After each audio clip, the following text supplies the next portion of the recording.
Hey gang, it's Revelation chapter 10. So here we go.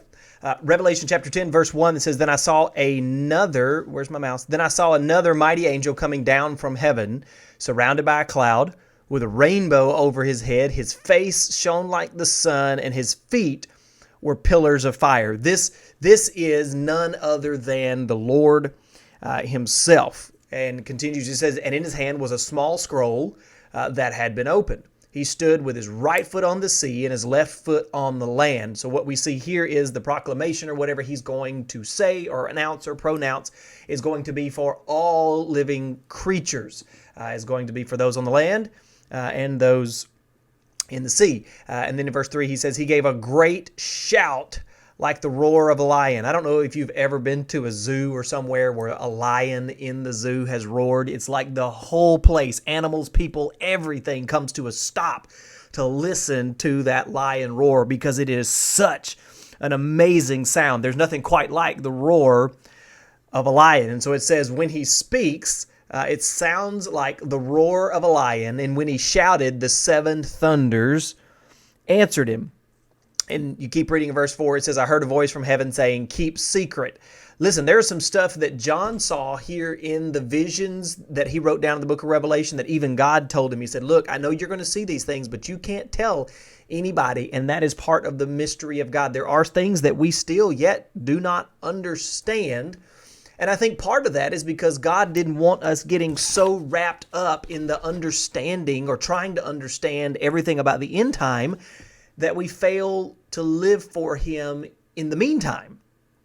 And so there are some things that he just said, you have to keep these things secret. You can't share these things. And so then he kind of goes on here, the angel I saw standing on the sea and the land. We talk about what he sees and says.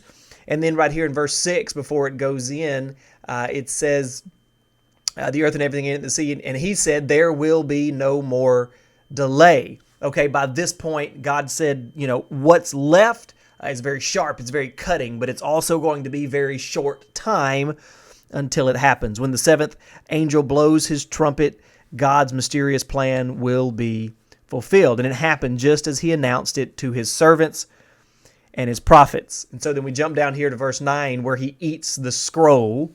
And it says, So I went to the angel and told him to give me the small scroll. Yes, take it and eat it, he said. It will be sweet as honey in your mouth, but it will turn sour in your stomach. We had a discussion about this morning in our house. Exactly what does that mean? Anytime in the Bible, when you talk about eating something, it's talking about a symbol for receiving, consuming knowledge. And when you eat the knowledge of what's going to happen at the end, the fact that Christ is going to be the victor, that's something that's sweet to know and to understand and to be able to live by and have faith in. But knowing that things will get worse before they get better, well, that's the bitter part. And knowing that these judgments are going to come to those who reject the Lord, again, that's the bitter part. And then he closes with this in verse 11.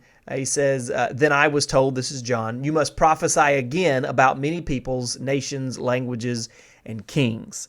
But again, it says you must prophesy about, not to, but about. John is to prophesy about the new heaven and the new earth and the many things, the many believers and the things that this belongs to. And so in chapter 11, we're going to see the two witnesses, and we're going to see the seventh and the final trumpet, and then we're going to see the judgment of the Lord play out. And so these are the things that John will begin to prophesy about, so that those of us that are on this side can have the opportunity to get ready.